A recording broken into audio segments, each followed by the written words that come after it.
안녕하세요 여러분. 이제 이번 1년 동안 배웠던 물리학 제일 마지막 문제풀이 수업 시간이 될 것 같아요. 그래서 여러분 이 마지막에 배우는 이제 전자기파랑 광전효과랑 물질의 이중성 이 관련된 문제도 열심히 듣고 잘 푸시길 바랍니다. 물론 이걸 듣기 전에 문제를 먼저 풀어야 되겠죠. 만약에 안 풀고 이걸 듣는 사람은 바로 정지해 놓고 문제부터 풉시다. 풀고 여러분 들어야 재밌지, 그냥 먼저 들으면 스포 당하니까 재미가 없다, 그죠? 그래서 먼저 풀어보도록 합시다. 그래서 푼 사람들은 듣는데, 그래서 이 파트에서는 이제 뭘 풀 거냐면 전자기파와 물질의 이중성까지에 대한 문제를 풀 텐데, 우리가 앞에서 배웠던 거 잠깐 점검하고 풀어보도록 합시다. 일단은 제일 처음 이제 풀 게 전자기파에 관한 겁니다. 물론 우리 전자기파는 잘 알겠지만 빛에 대해서 다루는 게 전자기파에서 전반적으로 이야기하고 싶은 내용입니다. 맞죠? 이 빛이라는 거는 본질적으로 전기와 자기의 파동, 즉 전기와 자기가 서로를 유도해 나가면서 진행되는 파동을 보고 전자기파라 부른다. 기억나시죠? 근데 이 전자기파에서 중요했던 것이 뭐냐면, 전자기파의 종류 뭐가 있었냐면은 가시광선, 그 다음에 기억나죠? 뭐 가시광선, 다음에 자외선, 그 다음에 뭐 적외선, 오케이. 그 다음에 감마선, 또 뭐가 있죠 여러분? 마이크로파 등등 되게 많은 전자기파가 존재했어요. 이 전자기파에 따라서 에너지의 대수관계가 어떻게 되는지, 그리고 각 전자기파가 어디에 주로 활용되는지, 그런 것들을 우리는 좀 이해를 하고 점검을 해야 될 것 같습니다. 할 수 있겠죠 여러분? 오케이. 반드시 기억합시다. 그렇게 구분하는 거 할 수 있어야 되고, 그래서 이런 종류들을 배운 다음에 또 우리 뭘 배웠냐면, 이 전자기파 빛을 결정하는, 빛의 에너지를 결정하는 요소가 뭐였냐면은, 에너지는 플랑크 상수 곱하기 진동수로서 결정했습니다. 기억나시죠? 즉 이 전자기파 빛 에너지는 플랑크 상수 곱하기 진동수에 비례했다. 근데 이렇게 진동수에 의해 결정되는 에너지, 즉 빛의 에너지는 진동수에 의해서 첫 번째 결정할 수 있고, 또 두 번째는 뭐에 의해서 결정될 수 있냐면은 빛 에너지의 세기가 세면 셀수록 에너지가 그만큼 커졌어요. 자, 이걸 잘 구분해야 되는데, 빛 에너지 하나의 에너지를 결정하는 건 이 진동수란 존재고, 진동수란 물리량이고, 이제 이 진동수 F를 가진 빛이 있다고 합시다. 요 빛이 예를 들어서 레이저 포인트가 있는데, 레이저 포인트 하나가 있을 때 요 하나에서 나오는 빛 에너지가 HF라고 해요. 그러면 이 레이저 포인트를 하나, 둘, 셋, 넷, 다섯, 여섯, 10개를 쏜다고 생각합시다. 그럼 HF인 빛이 10개가 존재하는 거죠. 그만큼 빛의 세기가, 한 점에 모인 빛의 세기가 더 세진다는 겁니다. 더 밝아진다는 거겠죠. 그래서 빛의 세기, 요 세기가 뭐냐면은 빛 에너지를 결정하는 거기도 합니다. 근데 여기서 말하는 빛 에너지는 그 빛 에너지가 모인 공간의 전체의 빛 에너지를 말하는 거죠. 여기서 말하는 빛 에너지라는 건 뭐였죠? 여기서 F라는 거는 빛 에너지 하나, 즉 광자 하나의 에너지를 말하는 게 여기서, 물론 전자기파 할 때 광자라고 부르진 않지만 입자성을 보면 광자라고 부르기도 해요. 그렇죠? 즉 광자 한 개의 에너지 를 말하는 겁니다. 할 수 있겠죠? 그럼 여기서 빛의 세기가 세다는 것은 뭐냐면, 광자 한 개의 에너지가 HF인 것들이 많이 모였을 때 전체의 빛 에너지를 말해요. 아시겠습니까? 그럼 광자의 한 개의 에너지가 HF인 것이 100개, 1000개, 만개가 모이면 어쨌든 이 HF인 빛 광자들이 많이 모였기 때문에 전체 에너지는 커지는 거겠죠. 그때 우리는 빛의 세기가 세다라고 표현하는 겁니다. 구분할 수 있겠죠? 여러분, 이거 두 개 구분해야 돼요. 어쨌든 이 빛의 세기랑 HF 이 두 개가 빛 에너지를 결정한다. 근데 이 빛의 세기를 또 다른 표현으로는 뭐라고 부르냐면 진폭이라고 불러요. 그렇죠? 진폭이 클수록 빛의 세기가 뭐가 될까요, 여러분? 세다라고 말해요. 그럼 만약에 소리가 있다고 했을 때 소리도 진폭이 클수록 소리의 크기가 큰 거죠. 소리의 세기가 센 겁니다. 할 수 있겠죠? 그래서 파동에서 진폭이 클수록 우리는 세기가 세다라고 말합니다. 기억 구분합시다, 여러분. 오케이, 이렇게 이해하면 될 것 같아요. 오케이. 그래서 우리는 이렇게 세기가 셀수록 빛이 HF인 빛이 많이 모여서 그 자리에 많은 광자들의 빛이 와가지고 더 밝아질수록 빛의 세기가 셀수록 그만큼 많은 에너지가 모여 있구나라고 이해하면 될 것 같고, 그때 하나하나의 빛 에너지 결정하는 것은 이 HF다. 그럼 F 자체가 커질수록 빛 에너지 하나가 가진 에너지가 더 커진다는 거겠죠? 구분할 수 있겠죠, 여러분? 오케이. 그렇게 이해합시다. 자, 이 전자기파에서 이제 우리가 광전 효과로 넣어보면서, 광전 효과는 주로 뭘 이야기하는 거냐면은 빛의 입자성을 말하는 겁니다. 빛도 파동성을 가지지 않는 뭘 가진다? 입자성을 지닌다. 빛의 입자성을 말해주는 게 광전효과고, 이 광전효과에서도 마찬가지예요, 여러분. 잘 기억합시다. 광전효과에서는 빛이 입자를 가지는데, 입자성을 가진 이 빛이 와가지고 전자랑 충돌해서 전자를 탈출시키게 만드는 거죠. 이게 광전자 효과. 빛을 이용해서 전자가 튀어나오게 만드는 효과를 보고 광전 효과라고 부릅니다. 이때 광전 효과에서는 빛 에너지가 어떻게 결정되냐면, 잘 봐요, 여러분. 처음 봤던 E는 HF, 요게 그대로 와서 광전 효과에서도 빛 에너지는 우리는 HF라고 씁니다. 알겠죠, 여러분? 근데 중요한 게, 입자에서는, 파동에서는 에너지가 누적이 돼가지고 요 광자 HF를 가진 빛 입자들에 많이 모이게 되면은 그만큼 많은 에너지를 가지게 되겠죠. 그걸 보고 빛의 세기가 세다라고 말해요. 알겠죠, 여러분? 오케이. 근데 광전 효과에서는 하나의 빛 입자가 하나의 전자랑 충돌하죠. 이렇게. 이해됩니까, 여러분? 그럼 하나의 전자는 하나의 광자랑만 충돌하기 때문에 광자가 아무리 많이 있어도 하나로만 충돌하겠죠? 그래서 빛의 세기가 세더라도 요 전자가 가지는 에너지에는 영향을 줄 수가 없습니다. 알겠습니까, 여러분? 오케이. 그래서 이 전자가 가질 수 있는 에너지, 즉 빛이 이 전자한테 전달해 줄 수 있는 에너지는 세기가 세다고 결정되는 게 아니라 진동수가 클수록 세지는 겁니다. 할 수 있겠죠. 오케이, 이걸 꼭 기억합시다.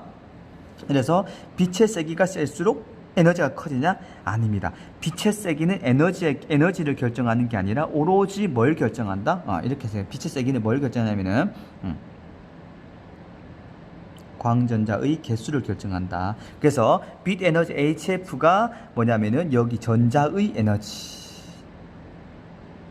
에너지를 결정하고, 그럼 반대로 이 빛의 세기, 파동성에서는 빛의 세기 꼴은 뭐다? 빛이 많이 모일수록 에너지가 커지는 거있지만, 파동성에서는 빛의 세기가 광전 효과로 넘어오게 되면, 입자성을 가지게 되면은 광전자의 개수, 즉 탈출시키는 전자의 개수를 늘리는 거겠죠. 알겠습니까, 여러분? 자, 예를 들어서 이런 거죠. 여기 전자가 금속판이 있다고 합시다. 전자가 하나, 둘, 셋, 넷, 다섯, 여섯, 일곱, 여덟, 아홉, 10개가 있다 칩시다. 그럼 여기다가 빛이 하나씩 올 거예요. 빛이 딱 광자 한 개만 왔다고 칩시다. 광자 한 개만 오게 되면 이 광자 하나는 전자 하나를 똥 탈출시키겠죠? 근데 광자가 10개가 왔어요. 10개가 오게 되면 10개 하나가 와서 하나를 탈출시키고, 또 하나가 하나를, 즉 10개의 광자는 10개의 전자를 탈출시킬 수 있겠죠. 이렇게 해서 빛의 세기가 세다는 것은 광자의 개수가 많아진다는 거고, 이 말은 뭐냐면은 광자에 의해서 산출하는 광전자의 개수를 늘려준다는 겁니다. 할 수 있겠죠. 이 구분해야 돼요. 꼭 이해합시다. 그래서 빛을, 즉 전자가 탈출하기 위한 에너지는 빛의 진동수가 클수록 결정되는 것이고, 빛의 진동수가 일정한 진동수보다, 즉 이 금속판에 있는 한계 진동수라 불렀죠? 한계 진동수, 다른 말로 하면 문턱 진동수의 두 개 알아야 돼요. 한계 진동수보다 작은 빛이 오게 되면은 아무리 전자가 많이 와서 때려도 의미 없다, 탈출하지 못한다는 거죠. 알겠습니까? 마치 이런 것도 잘 생각해봐요, 여러분. 여기에 금속판 속에 갇혀있는 전자가 있다 합시다. 그럼 이 전자한테 빛 에너지, 즉 광자가 하나가 와서 충돌할 수 있겠죠. 그럼 충돌하면서 딱 이만큼의 에너지, 얘를 보고 우리는 한계 진동수를 합시다.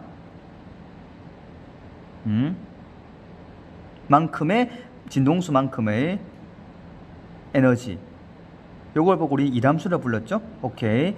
요 이람수보다 큰 에너지를 공급해줘야 전자가 탈출할 수 있습니다. 근데 이 오는 광자가 이람수보다 작다는 것은 요거를 이만큼 넘어갈 수 없게 만드는 거예요. 넘어갈 수가 없어요. 아시겠죠, 여러분? 그럼 하나가 와서 못 넘어가서 그럼 다시 전자는 밑으로 내려오겠죠. 또 하나가 와서 충돌해서 또 내려오겠죠. 또 하나가 와서 충돌해서 또 내려오겠죠. 그러니까 만약에 충돌했다가 전자가 점프해서 여기 있다. 여기 있는 상태에서 또 충돌하면 넘어갈 수 있겠지만 실제로 입자에서는 이게 불가능하다는 겁니다. 입자에서는 충돌했다가 다시 내려오면 내려온다. 그럼 다시 말하면은 하나가 와서 충돌해봤자 계속 와서 충돌해봤자 이 에너지 누적이 되지 않기 때문에 입자에서는 반드시 전자 하나당 광자 하나만 충돌하기 때문에 광자가 아무리 많아봤자 얘한테 에너지를 계속 누적해서 전달해 줄 수가 없다는 거 기억합시다. 그래서 전자의 개수가 많아진다는 것은 빛의 세기가 세워졌다는 거지. 알겠죠? 근데 전자의 에너지가 크다는 것은 그만큼 큰 빛의 에너지를, 즉 진동수가 큰 빛을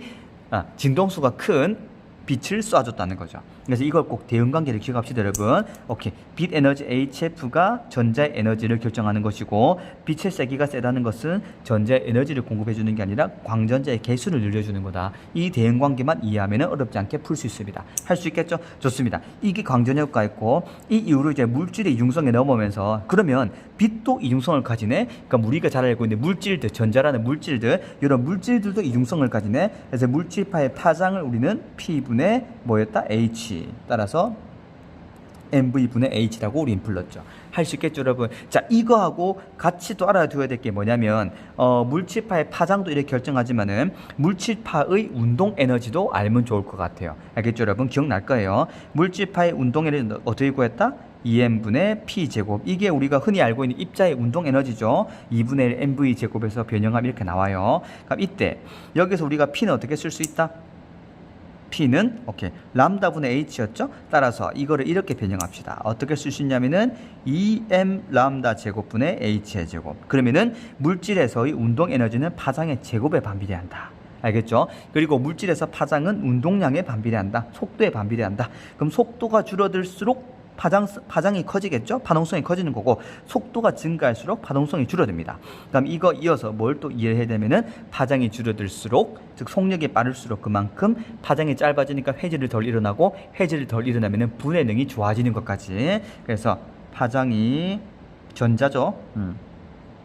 파장이 짧을수록 분해 능이 좋다. 이걸 다른 말로 하면 분해 능이 우수하다. 이렇게 이해합시다, 여러분. 오케이, 우수하다. 뭐 분해 능이 크다, 작다는 수치를 말하는 거였다, 그렇죠? 그래서 분해 능이 좋다, 우수하다. 이런 걸로 이해하면 좋을 것 같습니다. 그래서 그럼 반대로 전자의 파장이 길수록 어떻게 될까요? 분해 능이 떨어진다. 다른 말로 하면 우수하지 못하다. 또 다른 말로 하면 좋지 못함. 뭐 이런 식으로 이해할 수 있겠죠, 여러분? 오케이. 이렇게 이해하면 좋을 것 같습니다. 그래서 이거에 관련된, 물론 이 내용 지금 정리하면서 이해 안 되는 부분이 있으면 반드시 다시 복습합시다. 아시겠죠, 여러분? 그럼 이 관련된 문제, 오늘은 13문제 정도 풀 텐데 이 부분은 딱히 어려운 게 없어서 몇 개 들고 와봤습니다. 풀면서 한 번 더 정리해 보도록 합시다. 자, 첫 번째 문제 보도록 할게요. 자, 이건 이번에 수능 나왔던 문제입니다. 수능 문제는 별거 없어요. 그림은 파장에 따른 전자기파의 분류를 나타낸 것이다. 파장이 길어진다, 이쪽이죠. 파장이 짧아진다, 이쪽. 그럼 길어질수록 어떻게 될까요? 진동수가 작아지겠죠. 그럼 에너지가 작아지는 겁니다. 파장이 짧아지죠. 그 말은 진동수가 커지는 거고, 그 말은 에너지가 커지는 거죠. 이렇게 이해하면 좋을 것 같습니다. 자, 기억 봅시다. 진동수는 C가 A보다 큽니까? No, C가 A보다 작죠. 파장이 큰 거죠. 기억땡. 니은 공항에서 수화물 검사에 사용하는 X선. 수화물에 사용하는 X선은 일단은 물체를 투과하고 지나가야 돼요. 그럼 에너지가 과시광선보다는 큽니다. 과시광선보다 바로 큰 건 자외선이죠. 자외선보다 더 큰 게 X선. A죠. 따라서 맞습니다. 그리고 적외선 채운계. 적외선 알다시피 우리는 가시광선보다 파장이 긴, 즉 에너지가 작은 빛이죠. 오케이. 적외선 채운계는 몸에서 나오는 B. 여기 이거죠, 이거. 적외선. 이렇게 이해하면 될 것 같습니다. 어렵지 않죠, 여러분? 디귿소 맞는 표현. 따라서 답은 니은 디귿이다. 오케이. 그럼 C는 뭘까요? 적외선 다음에는 마이크로파가 있었죠. 마이크로파는 뭐였냐면은 전자레인지에 사용되는 거였어요. 마이크로파가 딱 가해지면은 물 분자의 진동을 일으켜서 음식물 데워지는 기능, 그것도 기억하면 될 것 같습니다. 그럼 감맛은 어디에 썼냐면은 항암 치료한 암세포를 죽이는 데 썼고 치료의 목적이었죠. 라디오파는 방송을 주고받는, 송신하고 수신하는 데 쓴다는 거, 이 정도만 기억하면 좋을 것 같아요. 오케이, 넘어갑니다. 2번 봅시다. 그림은 일상생활에서 활용되는 전자기파를 나타내는 것이다. 라디오 수신에 되는 라디오에 수신되는 라디오파 기억합시다. 가시광선, 감마선. 그럼 에너지는 누가 제일 클까요? 에너지는 얘가 제일 크죠. 오케이. 그 말은 진동수가 엄청 크다는 거예요. 그 말은 파장이 엄청 짧다는 거죠. 가시광선은 중간쯤 될 거고, 라디오파 같은 경우는 에너지가 엄청 작죠. 그 말은 진동수가 어떻게 된다? 작다는 소리죠. 그 말은 파장이 엄청 크다는 거예요. 따라서 파장을 비교해보면 람다 A가 가장 길 것 같아요. 그 다음에 람다 B가 그 다음이고, 그 다음 람다 C가 파장이 제일 짧겠죠. 그럼 몇 번이 될까요? 람다 A가 제일 크다, 요거죠. 람다 B, C가 제일 작다. 그럼 답은 얼마? 보면은 C가 파장이 자, 전자기파의 파장을 물어보니까, 그렇죠? 파장을 물어보는 거면 파장이 제일 짧은 거, 파장이 제일 짧은 거라고 할 때 비교한 거기 때문에 몇 번이 될까요? 따라서 답은 5번이 되겠죠, 여러분. 람다 A가 제일 길다, 그 다음에 B가 그 다음이고 C가 제일 짧은 거겠죠. 이렇게 우리는 파장을 비교하면 좋을 것 같습니다.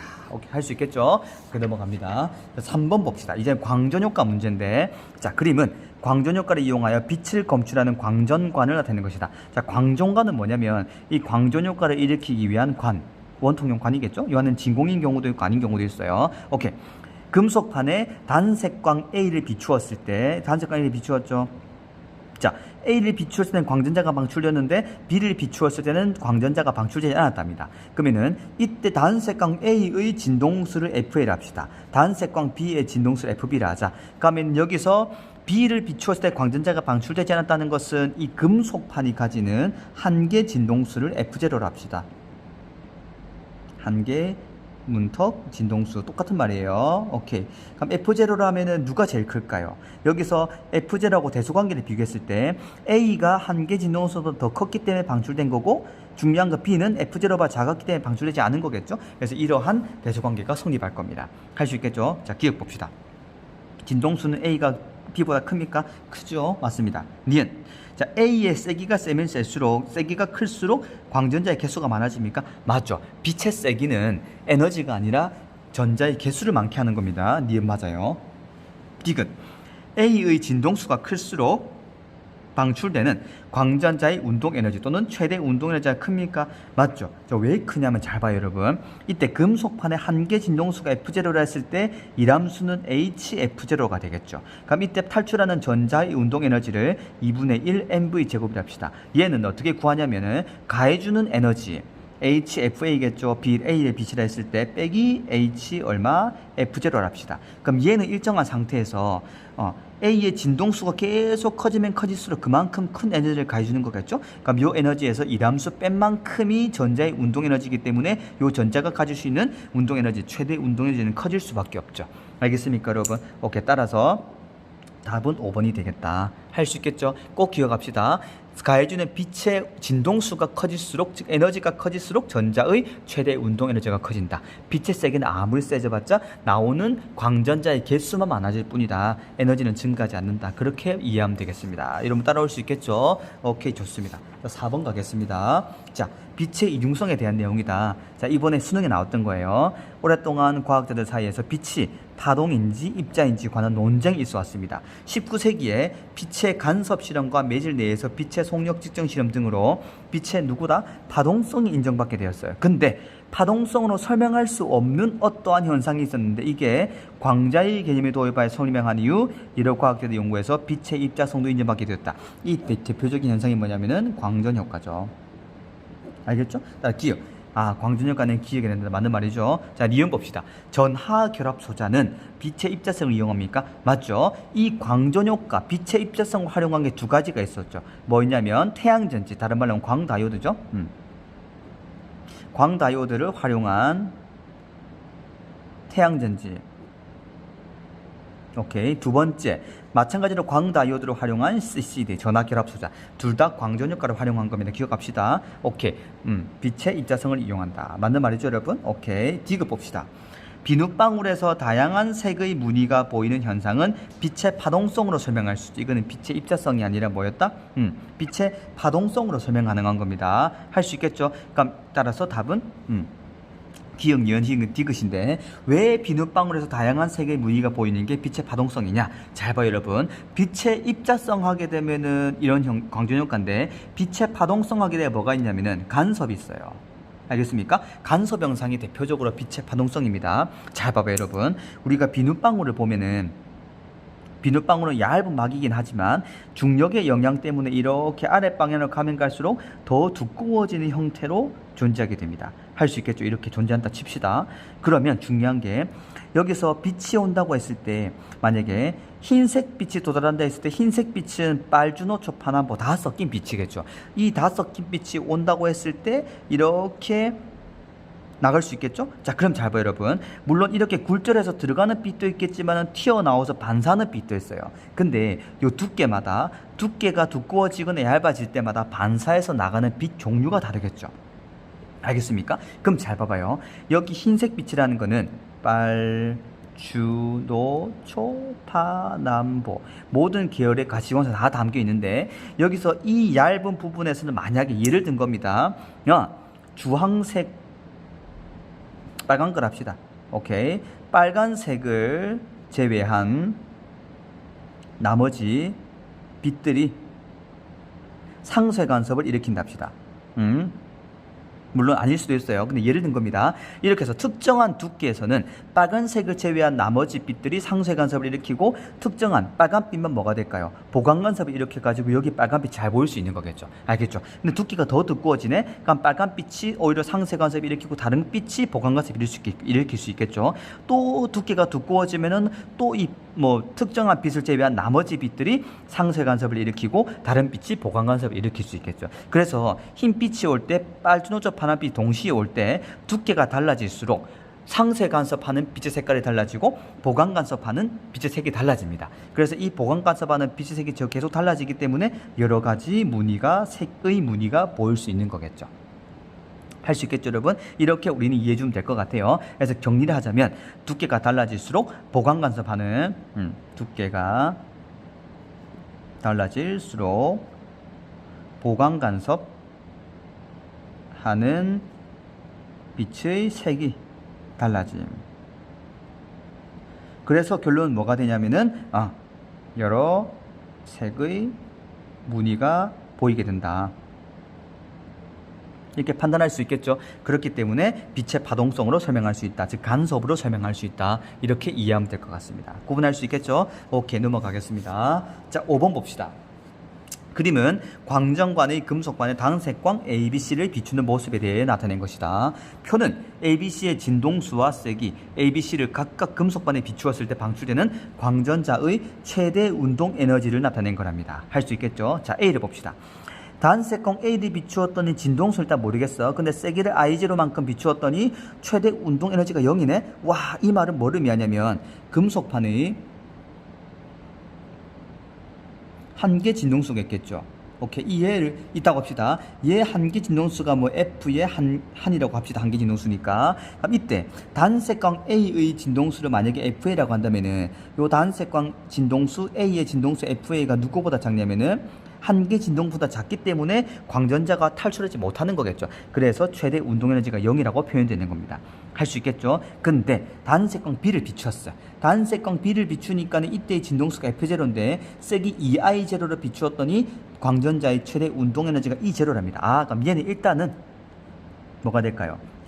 B, 즉 F0겠죠? 얘는 누가 된다? 한계 진동수보다 크구나라고 우리는 판단할 수 있겠죠. 근데 C는 B보다 2배 더 크네. 근데 이때 세기를 I0로 줄였어요. 맞죠? 세기가 줄어든다는 거는 뭐가 될까요? 광전자의 개수가 줄어드는 겁니다. 할 수 있겠죠? 그럼 이때 최대 운동에너지를 구하라. 자, 그럼 봅시다. 진동수 F0인 빛을 쏘았더니 최대 운동에너지가 E0네. 그럼 진동수 EF0인 걸 쏘게 되면 당연히 E0보다는 커질 수밖에 없겠죠. 알겠습니까, 여러분? 오케이, 이렇게 이해하자. 따라서 기읍 가는 F0보다 큽니까? No. F0보다 크면은 최대 운동에너지 존재해야죠. 작겠죠. 기읍 땡. 니은 봅시다. 나는 뭐냐면은 요거죠. 이거 광전자의 최대 운동에너지. 얘는 E0보다 큽니까? 당연히 크겠죠. 자, 우리 간단히 식을 세워봅시다. 이때 문턱 진동수 한 개 진동수만큼 가지는 에너지 이함수를 합시다. 이함수를 뭐 HF 한 개로 합시다. 그럼 이때 나올 수 있는 최대 운동에너지, 이 최대 운동에너지는 어떻게 구할 수 있냐? 비춰주는 빛 에너지 있죠. 비춰주는 빛 에너지, 오케이, 마이너스 W 한 개 진동수겠죠. 한 개 진동수가 가지는 일함수겠죠. 이건 일함수죠. 오케이. 그럼 중요한 게 비춰주는 빛 에너지에서 일함수를 뺀 만큼이 최대 운동 에너지인데, 여기서 진동수가 F0에서 2F0로 증가하니까 빛 에너지가 증가했죠. 그럼 일함수를 빼주기 때문에, 빼준 만큼이기 때문에 이 빼줘도 2F0인 게 에너지가 훨씬 더 크기 때문에 당연히 에너지가 더 크겠죠. 따라서 최대 운동 에너지는 E0보다 크다는 겁니다. 할 수 있겠죠? 오케이. 따라서 나는 E0보다 크다 판단할 수 있겠습니다. 자, 디귿. 단위 시간당 방출되는 광전자의 수. 광전자의 수는 당연히 B보다 C보다 B를 비출 때가 더 많겠죠. 왜? 빛의 세기가 더 세니까. 맞죠? B를 비출 때가 C를 비출 때보다 더 많다. 따라서 디귿은 맞는 표현이겠죠. 할 수 있겠습니까? 답은 4번이 되겠습니다. 이해되죠, 여러분? 자, 이 광전효과 문제를 풀다 보면 아마 세 개 관련된 게 나올 거예요. 뭐 예를 들어서 빛의 삼원색, 잘 알고 있듯이 뭐다? R, G, B. R은 뭐냐면 레드, G는 그린, B는 블루.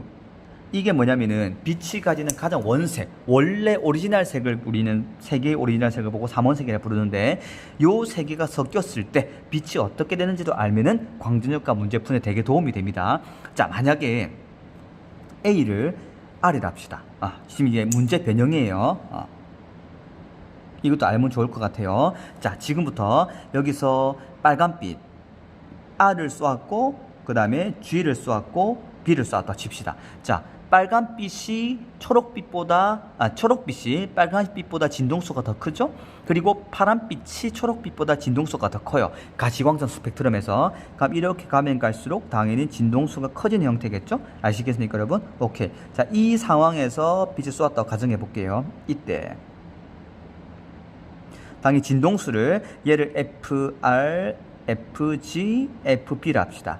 그럼 우리 알다시피 당연히 FR보다는 FG가 더 크고 FG보다는 FB가 더 크다는 사실이겠죠? 오케이. 자, 빛의 세기는 똑같이 I만큼 쏘았다 칩시다. 근데 이때 우리는 광전자의 최대 운동 에너지를 알고 싶은 겁니다. 알겠죠, 여러분? 자, 그러면은 일단은 중요한 게, 내가 만약에 R을 쏘았더니 광전자의 최대 운동 에너지가 0이야. 근데 G를 쏘았더니 2야. 근데 B를 쏘았더니 몰라. 그럼 이때 B를 쏠 땐 당연히 G보다 진동수가 더 크죠. 이건 알아둬야 돼요. RGB 순서로 진동수가 커집니다. 스펙트럼에서 왼쪽으로 가면 갈수록 빨간빛, 오른쪽으로 가면 갈수록 보랏빛, 파란빛이죠. 그럼 이 빨주노초 파남보 순서로 보랏빛으로 가면 갈수록 에너지가 커지는 거예요. 즉 진동수가 커지는 거죠. 빨간빛으로 역으로 가면 갈수록 진동수가 작아지는 겁니다. 따라서 여기서 에너지가 블루빛, 파란빛으로 가면 갈수록 크기 때문에 당연히 광전자의 최대 운동 에너지는 여기서는 이보다 크다는 거겠죠. 알겠습니까, 여러분? 자, 그럼 또 다른 예시. 만약에 이제 R과 G를 같이 섞어버리면 어떤 색이 나오냐면 노란색이 나와요. 알겠죠, 여러분? 자, 그럼 똑같은 이 금속판에다가 아까는 R을 쏘았더니 광전자가 방출되지 않았죠. 아시겠습니까? 그러면 R과 G를 섞어서 빛을 쏘게 되면 어떻게 될까요? 이 노란색 빛을 쏜다는 것은 R과 G를 섞는 거기 때문에 R에 의해서는, 즉 빨간빛에 의해서는 전자가 방출되지 않지만은 G, 초록빛에 의해서는 전자가 방출될 수 있겠죠. 오케이. 그래서 전자 방출. 지금 이 상황을 빛을 섞는 겁니다. 그럼 G하고 B를 섞게 되면 어떻게 될까요? G하고 B, 즉 우리가 빛의 삼원색 할 때, 자, 이렇게 했을 때 R, G, B를 합시다. R하고 G를 섞게 되는 이쪽 색을 보고 우리는 초록색이라 부릅니다. 알겠죠? 근데 B하고 G, 파란색과 초록색을 섞으면 어떤 색이 나오냐면은 하늘색이 나와요. 뭐 시안색이라고 하는데 하늘색. 근데 이 빨간빛과 파란빛, 블루를 섞게 되면 어떤 색이 나오냐면은 자주색. 마젠타라 부르기도 하는데 이거는 알아두면 좋습니다, 여러분. 따라서 초록색과 파란색을 섞어버렸네. 하늘색이 나오네. 그럼 이 두 개를 비추게 되면 당연히 전자가 방출될 수 있겠죠. 물론 이 상황을 예를 드는 겁니다. 빨간빛을 비추는 데는 전자가 방출 안 됐네. 근데 초록빛과 파란빛을 비추더니 전자가 방출되네. 그럼 당연히 이 두 개 섞었으니까 당연히 전자가 방출되겠죠. 그럼 만약에 빨간빛과 파란빛을 섞어버렸어. 그럼 당연히 전자가 방출되겠죠. 이 자주색인데. 방출될 수 있겠죠. 자, 여기서 한 가지 알아야 될 사실이 있습니다. 뭘 알아야 되냐면 이때 탈출하는 전자의 최대 운동 에너지는 어떻게 결정되냐면, 자, R하고 G를 섞었을 때는 G에 의해서 방출되니까는 G가 가지는 진동수 때문에 최대 운동 에너지를 가지겠죠. 근데 G와 B를 섞게 되면은 어떤 전자는 G한테 충돌해서 나가겠죠. 또 어떤 전자는 파란빛에 의해서 방출돼 나갈 겁니다. 그러면은 초록색, 이 진동수가 비교적 작은 초록색보다는 진동수가 큰 파란빛에 충돌되는 게 에너지가 더 크겠죠. 그 말은 최대 운동 에너지는 요 두 개의 광자 중에 더 큰 광자에 의해서 결정됩니다. 할 수 있겠죠? 꼭 기억합시다. 이거 기억할게요. 최대 운동 에너지는 두 빛 중 에너지가 더 큰 빛에 의해 결정됩니다. 알겠죠, 여러분? 왜냐하면 전자 하나는 광자 하나랑 충돌해요. 근데 두 개의 빛이 같이 와. 그럼 둘 중 하나로 충돌하기 때문에 에너지가 더 큰 빛에 충돌하는 전자가 에너지가 더 크겠죠? 따라서 여기서는 B에 의해서 충돌되는 전자가 더 에너지가 클 것이다. 그럼 R하고 B하고 충돌하면 당연히 B에 의해 전자가 충돌되겠죠. 이런 식으로 우리는 색깔에 의해서도 구분하면 좋습니다. 아마 색깔에 의한 기출문제가 많아요. 그래서 RGB 이 세 가지 사상 기억하고, 그 다음에 뭐 R하고 G하고 섞은 초록색. 초록색이 아니라 노란색이죠, 이거. 쏘리, 노란색. 오케이. 그래서 R하고 G하고 섞은 노란색, 하늘색, 자주색. 이런 것도 섞여 나오면은 충분히 이해할 수 있을 것 같다. 할 수 있겠죠, 여러분? 좋습니다. 그래서 꼭 기억해야 될 게 빛이 하나가 아니라 빛이 두 개가 섞여 들어간다. 빛이 두 개가 섞여 들어가면은 이때 탈출하는 광전자의 운동 에너지는 요 둘 중 빛 에너지 둘 중 더 큰 빛 에너지 때문에 나오는 전자가 훨씬 더 큰 에너지를 가진다. 할 수 있겠죠? 두 개 중 하나에 의해서 결정되는 거예요. 더 큰 에너지를 가지는 것이 전자의 에너지를 더 크게 만든다. 그 정도만 기억하면 될 것 같습니다. 기억합시다, 여러분. 오케이, 좋습니다. 따라서 이렇게 이해해 주면 좋을 것 같고, 오케이. 자, 넘어가도 되겠죠? 자, 이 문제 또 한 개 더 풀 거예요, 여러분. 자, 6번 봅시다. 6번도 되게 중요한데, 자, 그림은 동일한 금속판에 단색광 AB를 비추었을 때 광전자가 방출되는 모습을 나타내는 것이다. 표는 AB를 각각 비추 단위 시간당 방출되는 광전자의 수, B가 더 많네. 그럼 B가 빛의 세기가 더 세다는 거겠죠. 오케이. 물질파의 파장의 최소값. 이 말을 여러분 이해해야 됩니다. 물질파의 파장의 최소값이란 건 뭐냐면, 자, 우리 이걸 기억해요. 람다는 P분의 H죠. 오케이. P는 람다분의 H죠. 그럼 람다가 작으면 작을수록 운동량은 커지겠죠? 이거를 또 다른 언어로 분석해 봅시다. 운동 에너지는 2m분의 p 제곱이죠. 이 말은 2m 람다 제곱분의 h 제곱이죠. 그러면 이 파장이 짧으면 짧을수록 운동 에너지가 커지죠. 그 말은 물질파의 파장이 가장 작은 값을 가질 때 운동 에너지가 가장 큰 값을 가집니다. 그럼 이 의미는 뭐냐? 광전자의 물질파의 파장의 최소값이라는 것은 광전자의 운동 에너지 최대값이란 말하고 똑같아요. 아시겠습니까, 여러분? 오케이. 그럼 운동 에너지의 최대값이 어떻게 된다? A가 일단은 B보다 크다. 그럼 A의 운동 에너지가 B보다 크다라는 걸 말하는 거지. 알겠습니까, 여러분? 그러니까 몇 배가 크냐? 2배 아닙니다, 여기서. 자, 잘 봐요. 이때 운동 에너지를 구해보면 어떻게 될까? 전자의 질량은 동일하다고 생각한 상태에서 뭐 2m 4람다 제로 제곱분의 h 제곱. 얘는 어떻게 될까요? 운동 에너지가 2m 람다 제로 제곱분의 h 제곱. 오케이. 그럼 얘가 운동 에너지가 얘보다 4분의 1배겠죠. 따라서 파장은 얘가 길지만 길수록 에너지가 작아지겠죠. 따라서 B의 운동 에너지는 4이라고 본다면 A의 운동 에너지는 2라고 볼 수 있겠죠. 알겠습니까? 얘가 얘의 4배니까. 알겠습니까, 여러분? 따라서 B가 에너지가 더 크구나. 근데 B가 전자수가 많네. 그럼 빛의 세기도 B가 크고, 그 다음에 진동수도 B가 크다. 따라서 답은 1번이겠습니다. 구분할 수 있겠죠? 이 정도는 우린 충분히 할 수 있어야 돼요. 좋습니다. 자, 7번 볼게요, 한번. 자, 7번은 이제 앞에서 배웠던 우리 1학고사, 2학기 1학고사 범위였죠? 다이오드하고 좀 섞인 나오는 내용인데, 그렇게 섞일 수밖에 없는 이유가 뭐냐면, 태양전지 자체가 전원이에요, 전원. 건전지. 이 전원이기 때문에 당연히 다이오드하고 연결 지어서 구분할 수 있어야 되고, 그리고 발광 다이오드랑 광 다이오드는 다르죠, 여러분? 그거를 잘 구분해야 될 것 같아요. 자, 봅시다.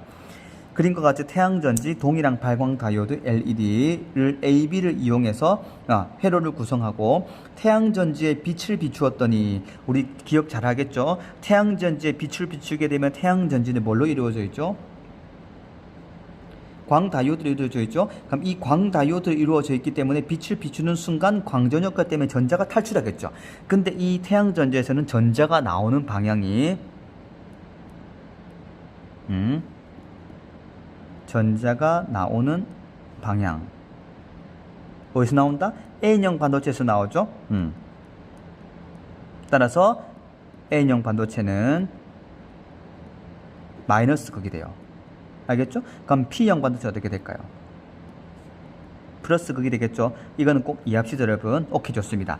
따라서 이렇게 빛을 쏘았을 때 태양전지가 나오는데 중요한 거는 이 A라는 이 LED에서는 빛이 안 나왔다, 그렇죠? 근데 B에서만 나왔어요. 그럼 A에는 뭐다? 역방향 전압이 걸렸고 B에서는 순방향이네. 그러면은 A의 역방향이 걸리려면은 P형 반도체는 플러스 극이 연결되어야 되는데 그게 아니라 P형 반도체 마이너스 극이네. 그럼 X가 마이너스 극이었다는 소리고 X는 N형 반도체겠죠. 그럼 여기는 P형 반도체. 할 수 있겠습니까? 그럼 얘는 순방향이니까 얘는 P형 반도체, 얘는 N형 반도체겠죠. 할 수 있겠습니까? 그래서 여기 발광 다이오드에 빛이 방출되는 겁니다. 옳은 것을 고르라. 기억. X는 P가 아니라 무슨 반도체다? N형 반도체겠죠. 땡. 자, 니은. A에는 역방향 전압. 맞는 말이죠. 전류가 안 흐르니까 빛이 안 나오니까. 디귿. B의 N형 반도체에 있는 전자는 PN 접합면에서 멀어지는 쪽으로 이동합니까? 아니죠. B에서는 이렇게 전류가 흐르게 되면 전자는 P형 반도체 쪽, 양공은 N형 반도체 쪽, 서로 반대로 해서 접합면 쪽 이동하죠. 디귿은 땡입니다. 따라서 답은 2번이 되겠습니다. 할 수 있겠죠, 여러분? 오케이. 잠깐 여기서 우리가 태양전지랑 이 다이오드, 광다이오드랑 발광 다이오드 두 개 이 어떻게 전자가 이동하는지 다시 한번 점검할게요. 되게 중요하니까 잘 들어주세요, 여러분. 자, 좀 구분하기 쉽게 이렇게 구분할게요. 자, 얘가 LED, 발광 다이오드다 합시다. 오케이. 이렇게 있으면은 여기가 만약에 N이고 여기가 P라 가정합시다. 지금은 태양전지예요. 태양전지는 아까 말했지만 광다이오드였죠? 구조는 똑같이 생겼습니다. 근데 약간 달라요. 자, 그럼 여기서 우리가 앞에서 배울 때 에너지 띠 구조 기억날 겁니다. 아마 에너지 띠를 잠깐 그려보면 이렇게 생겼습니다. 어떻게 생겼냐면 이래가지고 이렇게 생긴 기억납니까, 여러분? 오케이. 마찬가지예요. 에너지 띠 구조를 조금 이해하면은 이 태양전지와 다이오드에 대해서 조금 자세히 알 수 있을 것 같습니다. 그냥 한번 듣고 이렇구나 이해하면 돼요, 그냥. 오케이, 좋습니다. 자, 그러면 LED 같은 경우는 여기 있는 전자들이 즉 N형 반도체의 이 전도띠, 얘가 이렇게 반으로 구분했을 때 얘가 전도띠고 얘가 원자가 띠였죠. 이도 마찬가지예요. 반으로 갈랐을 때 얘가 전도띠, 얘가 무슨 띠다? 원자가 띠. 그래서 결론적으로 뭐냐면 이 LED 같은 경우는 N형 반도체에 있는 이 전도띠에 있는 전자들이 뭐가 될까요? 에너지가 방출되면서 P형 반도체의 원자 갓띠로 넘어가 버리죠. 원자 갓띠로 넘어가면서 빛이 방출되는 겁니다. 아시겠죠? 기억나죠, 여러분? 오케이. 근데 얘는 달라요. 태양전지는 실제로 이렇게 빛이 비춘다, 그렇죠? 빛이 비추게 되면은 P형, N형 둘 다 비출 수도 있는데, 이때 빛이 비추게 되면은 어떻게 될까요?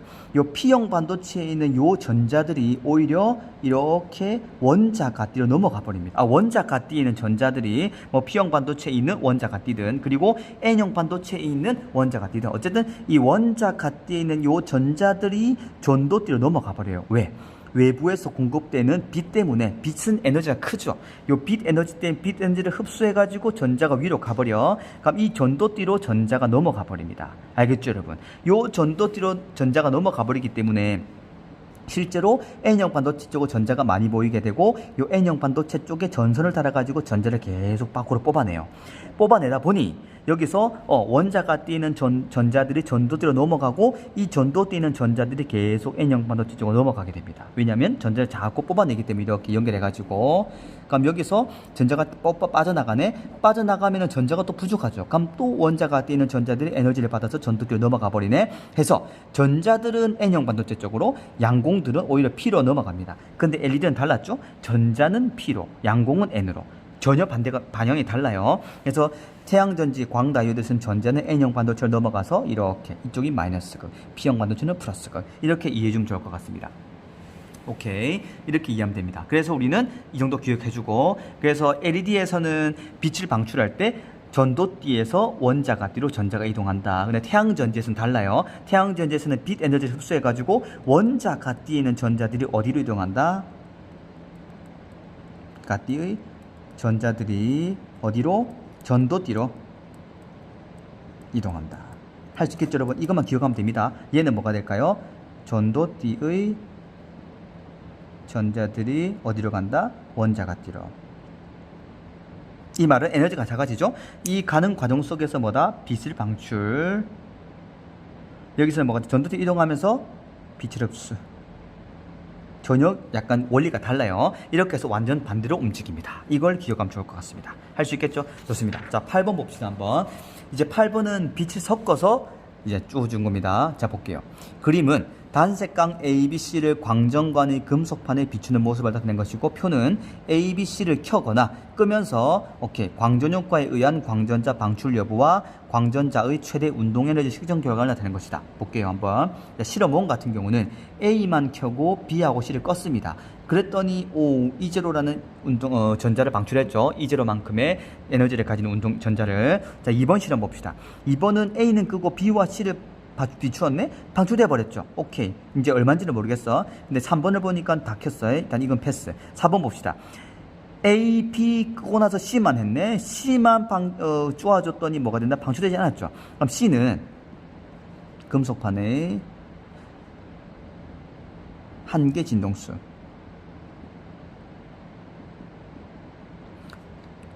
자, 이렇게 합시다. C를 하지 말고 C의 진동수. 금속판 한계 진동수보다 작다는 결론이겠죠. 그럼 C에 의해서는 빛이 방출되지 않습니다. C에 의해서는 전자가 방출되지 않습니다. 그럼 이제 쭉 봅시다, 한번. A에 의해서 방출됐고, 2번은 B와 C를 비추었는데 방출됐다는 것은 이때는 뭐가 된다? C에 의해서는 방출되지 않고 B에 의해서는 방출된 거겠죠? 좋습니다. 자, 그런데 봅시다, 한번. A에 의해서 방출된 전자의 최대 운동에너지가 E0죠. 근데 B에 의해서 방출된 건 몰라요. 근데 A와 B와 C를 동시에 쐈으면 일단 C에 의해서는 아무런 의미가 없을 거야. C는 방출을 못 시키니까. 그럼 A와 B만 남는데 A와 B를 동시에 쐈더니 최대 운동에너지가 E0는 2배죠. 이 말은 뭐냐면, 자, 두 개의 빛을 동시에 쐈을 때 그 두 개 중에 진동수가 더 큰 빛이 전자의 운동에너지, 최대 운동에너지를 더 크게 만들 수 있겠죠. 두 개 동시에 충돌 못해요. 하나의 광자는 하나의 전자에. 그럼 이때 E0만큼 최대 운동에너지를 받은 전자는 A와 B 중 B한테서 받은 거겠죠. 왜냐면은 A에서는 E0만큼 나오지만은 B는 모르는데 어쨌든 B에 의해서 나와야지 가능하겠죠. A는 E0밖에 못 주니까. 따라서 A는 E0겠지만은 B는 얼마가 된다? E0만큼의 운동 에너지를 만들어낼 수 있구나. 따라서 기억은 얼마가 될까요? E0겠죠. 할 수 있겠죠, 여러분? 좋습니다. 따라 기억은 E0다. 땡. 할 수 있겠죠? 자, 단석강의 진동수는 에너지가 더 큰 B가 A보다 크겠죠. 니은 맞습니다. 자, 디귿. 실험 4에서 C의 세기를 증가시키면 광전자가 방출됩니까? No. 세기는 광전자의 개수지 에너지와 관련 없었어요. 디귿은 땡깁니다. 따라 답은 2번. 할 수 있겠죠? 좋습니다. 자, 8번 넘어가겠습니다. 9번 봅시다. 그림은 전화 결합 소자 CCD죠. 빛이 도달했을 때 입자 A가 발생하여 빛의 정보가 전달되는 과정이다. 자, 빛이 들어오게 되면 요 CCD도 광다이오드이기 때문에 뭐가 방출될까요? 당연히 전자겠죠. 광전자, 전자겠죠. 그럼 이 전자가 방출되어 가지고 이동해 가지고 오, 전자가 많네. 그럼 빛이 너가 많네. 이렇게 판단하는 겁니다. 할 수 있겠죠. 기억 봅시다. 전화 결합 소자는 광전 효과를 이용한다. 맞는 표현이죠. 광전 효과를 활용하는 거예요. 얘랑 태양 전지는 광전 효과를 활용하는 겁니다. 니은 A는 뭐가 될까요? 당연히 광자에 의해 방출되는 전자, 광전자다. 맞습니다. 디귿. 전화 결합 소재에 도달하는 빛의 세기가 셀수록 광전자의 개수가 많아지겠죠? 따라서 시간당 측정되는 전하량의 크기는 광전자가 많아질수록 음전하가 많아지는 거고, 이때 이 말은 전하량의 크기가 많다는 거겠죠. 따라서 전하량의 크기가 많다. 다시 말하면은 전류의 세기가 세다는 거죠. 이 말은 그만큼 많은 빛이 들어오네, 이렇게 판단하는 겁니다. 따라서 디귿도 맞는 거겠죠. 따라 답은 5번이 되겠습니다. 여기까지 판단할 수 있겠죠, 여러분? 오케이. CCD도 별로 어렵지 않다. 오케이, 좋습니다. 그 다음 봅시다. 10번. 그림은 투과전자 현미경과 주사전자 현미경의 구조를 나타낸 것이다. 이 투과전자 현미경, 주사전자 현미경 그림 정도는 알아두시다, 여러분. 어떤 구조가, 어떤 게 투과전자 현미경이고 어떤 게 주사전자 현미경인지. 자, 투과전자 현미경은 쭉 가가지고 어디 있냐면 여기 시료가 있죠. 시료를 뚫고 들어가요. 뚫고 들어가기 때문에 투과시킨다. 투과전자 현미경. 주사전자 현미경은 시료가 여기 있어요. 시료를 뚫고 들어가는 것이 아니라 시료 표면에서 전자가 방출되어 나오는 걸 판단하는 겁니다. 할 수 있겠죠? 달라요, 구조가. 그래서 이런 그림을 보면 아, 투과구나. 이런 그림을 보면 주사전자 현미경구나라고 충분히 이해할 수 있어야 돼요. 좋습니다. 기억 봅시다. 전자 현미경은 자기장에 의해 전자의 진행 경로가 휘어지는 현상을 이용한다. 맞죠? 얘는 자기렌즈라 불러요. 이 자기렌즈에 의해 가지고 자기장에 의해서 전자의 경로를 변화시켜 가지고 초점을 맞추기도 합니다. 할 수 있겠죠? 기억 맞습니다. 니은 투과전자 현미경에서 전자의 속력이 느릴수록 분해능이 좋습니까? 자, 분해능이 좋다는 건 뭐냐면 일단은 파장은 mv분의 h. 전자의 속력이 느릴수록 파장이 길어지죠. 파장이 길어질수록 회절이 어떻게 될까요? 회절 능력이 좋아지겠죠? 회절이 잘 일어날수록 분해능은 오히려 좋지 않습니다. 이해되죠? 분해능이 좋지 못하다. 할 수 있겠죠? 오케이. 즉, 속력이 느릴수록 분해능이 좋지 못해지고 속력이 빠를수록 분해능이 좋아집니다. 구분할 수 있겠죠? 디귿 봅시다. 주사전자 현미경으로 생물 시료를 관찰하려면 주사전자 현미경이죠. 시료를 전기 전도도가 좋은 물질로 코팅해야 된다. 맞는 말이에요. 그 왜 그러냐면, 자, 우리가 지금 이제 미생물의 표면 어떻게 울퉁불퉁하게 생긴지 관찰할 거예요. 근데 걔가 만약에 전류가 안 통해. 그 말은 전자를 쏘았을 때 그 물질에 부딪혔을 때 전자가 움직이지 않는다는 거죠. 그러면 이 전자가 가가지고 딱 그 시료에 도달했을 때 이 전자가 그 도달한 시료에 멈춰가지고 이게 흐르지 않기 때문에 반대로 되튕겨줘야지만 여기서 감지를 할 수 있겠죠. 근데 만약에 전류가 흐르지 않는다면 전자의 움직임이 없다는 거예요. 맞죠? 전자의 움직임이 없다? 그럼 이 현미경에서 나온 전자를 딱 잡아가지고 움직이지 못하게 만들 수도 있고, 실제 되튕겨 나가는 전자의 개수가 많이 줄어듭니다. 그래서 실제로는 이렇게 전류가 잘 흐르는 전기 전도도가 좋은 물질을 코팅을 해야 현미경에서 온 전자가 딱 왔을 때 원래 가진 전자가 되튕겨 나가기도 하고, 전자가 잘 흘러가기 때문에 그만큼 잘 튕겨내줍니다. 알겠죠, 여러분? 그래서 전기 전도도가 좋은 물질을 코팅을 해줘야 돼요. 그리고 또 중요한 건 뭐냐면 투과전자 현미경에서는 이 시료의 두께를 어떻게 해야 될까요?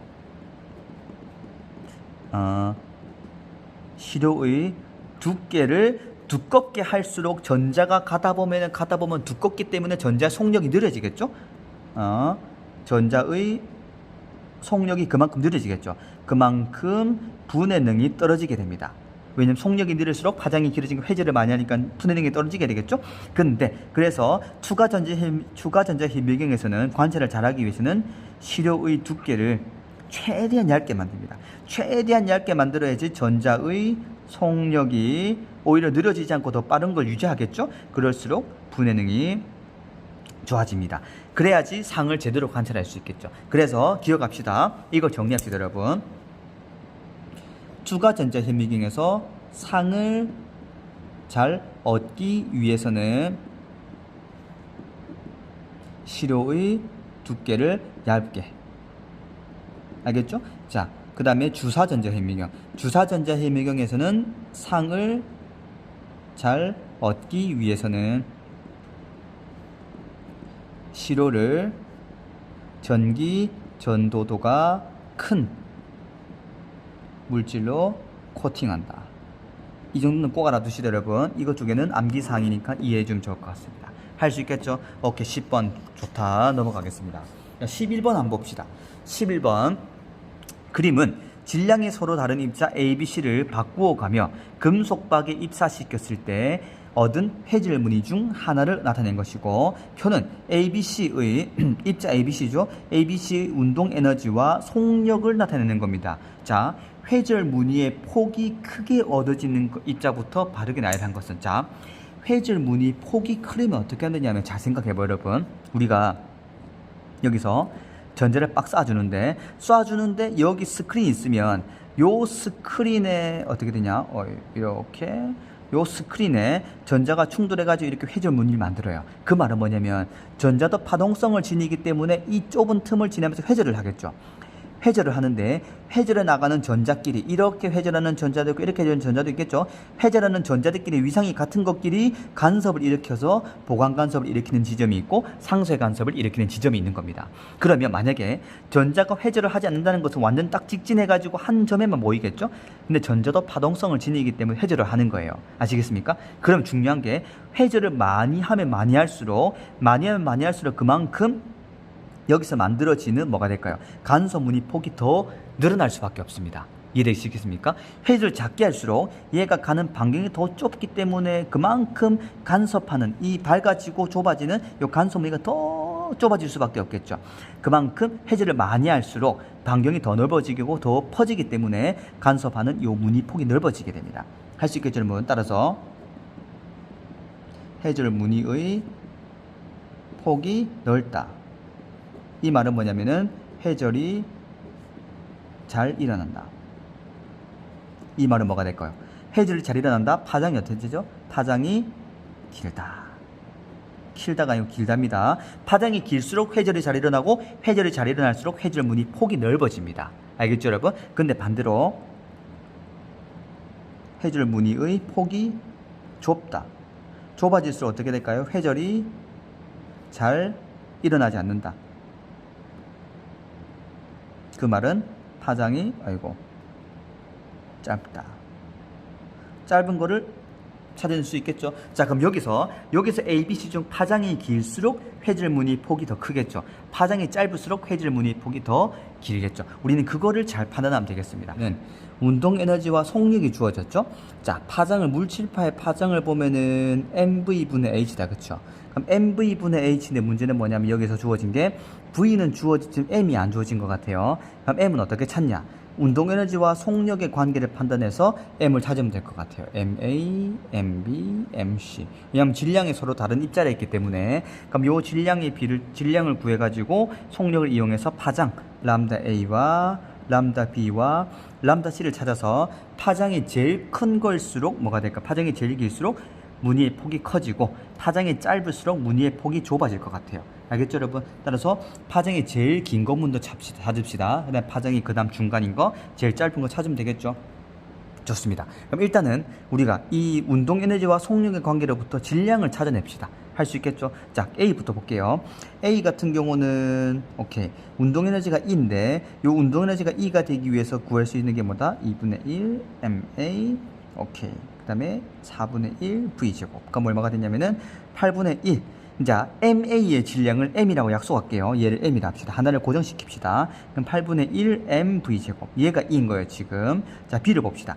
B를 보게 되면 속력이 어떻게 될까요?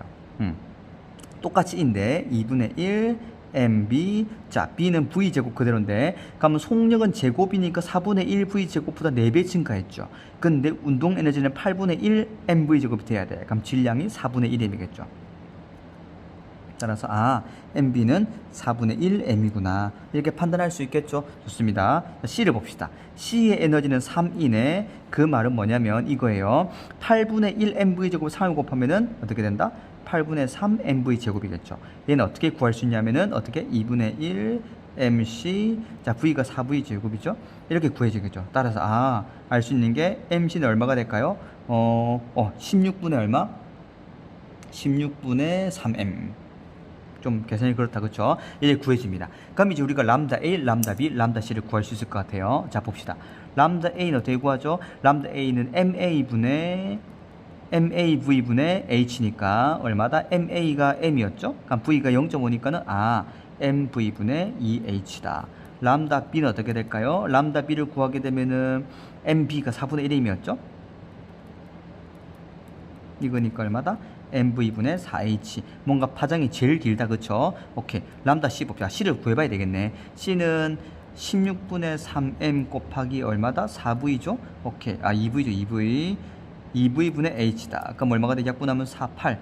3MV분의 8H. 자, 요 세 개 중에 누가 파장이 제일 길죠? 얘가 제일 길죠. B가 가장 길고, 그 다음에 파장이, 그는 중간인 거는 얘죠?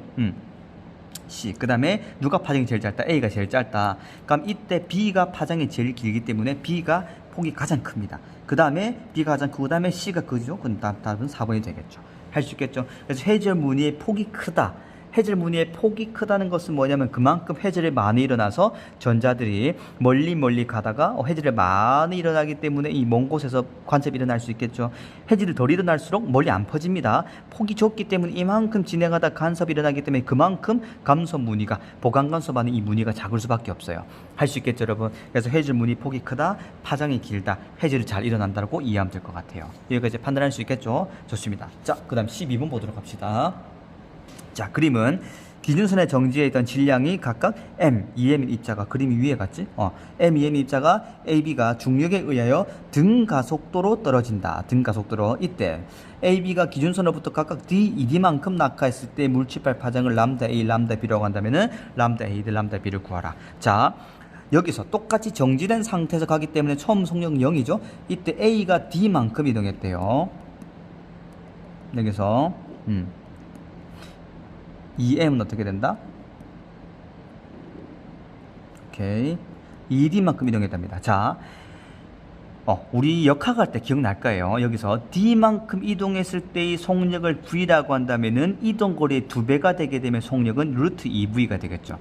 자, 이거 기억날 거예요, 아마. 자, 어떻게 생각하면 되냐면, 여기서 쭉 그래프를 그릴 때, 자, 시간이 있을 때, 여기서 보면은 이거예요.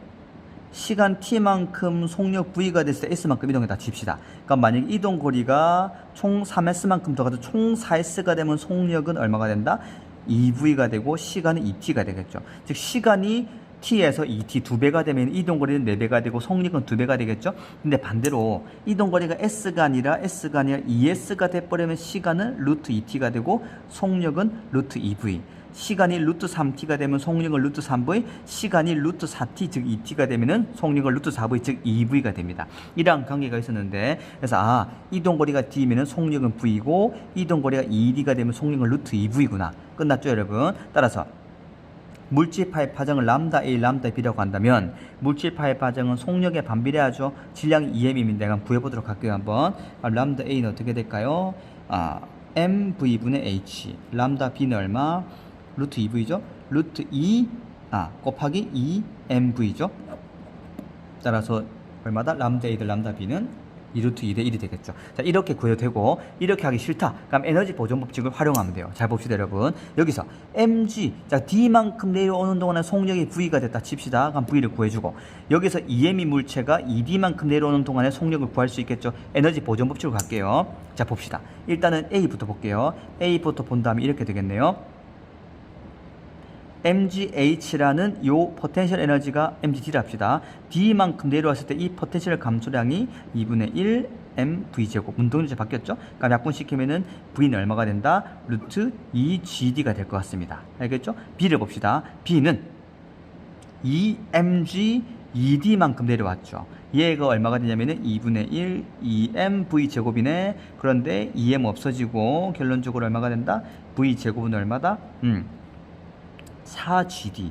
따라서 v는 루트 4gd가 되겠죠. 알겠습니까? 그럼 이 속력은 요 속력을 루트 2배. 맞죠, 여러분? 따라서 a가 v라면 b는 루트 2배가 된다. 이렇게 구할 수도 있으면 됩니다, 여러분. 둘 다 할 수 있으면 좋아요. 오케이, 좋다. 따라서 정답은 2 루트 2 대 1이다. 이게 람다 a 대 람다 b가 되겠습니다. 할 수 있겠죠? 속력이 어쨌든 b가 a의 루트 2b이기 때문에 물질발 파장을 구하는 겁니다. mv분의 h, 람다 b는 루트 2v 곱하기 2n분의 h. 이렇게 구합시다. 자, 12번 오케이 됐고, 13번 마지막 문제. 그래프는 입자 AB의 운동 에너지와 물질파 파장 사이의 관계를 나타낸 것이다. 자, 볼게요, 여러분. 이때 AB의 질량이 각각 MA, MB일 때 MA 대 MB를 구하시오. 잘 봅시다. 우리가 운동 에너지와 파장에 관한 관계식 기억날 거예요. 자, E는 2m분의 P제곱, 2m 람다 제곱분의 H제곱. 요거 기억나죠? 요거를 관계를 좀 활용하면 좋을 것 같아요. 자, 그래프를 한번 봅시다. A 같은 경우에 운동 에너지가 5E일 때의 물질파의 파장이 람다네. 그런데 B의 경우에는 운동 에너지가 E일 때가 물질파의 파장이 람다랍니다. 그럼 A에 관한 식을 세워볼게요. 운동 에너지가 5E일 때의 물질파의 파장이 람다네. 그럼 2ma 곱하기 람다 제곱분의 h 제곱이죠. B의 경우에는 운동 에너지가 E일 때는 얼마다? 파장이 람다죠. 그럼 2mb분의 B요, B. 오케이, B분의 B 곱하기 람다 제곱분의 H제곱. 그럼 여기 5를 곱한 것과 이거랑 똑같죠. 따라서, 성립하시는 식은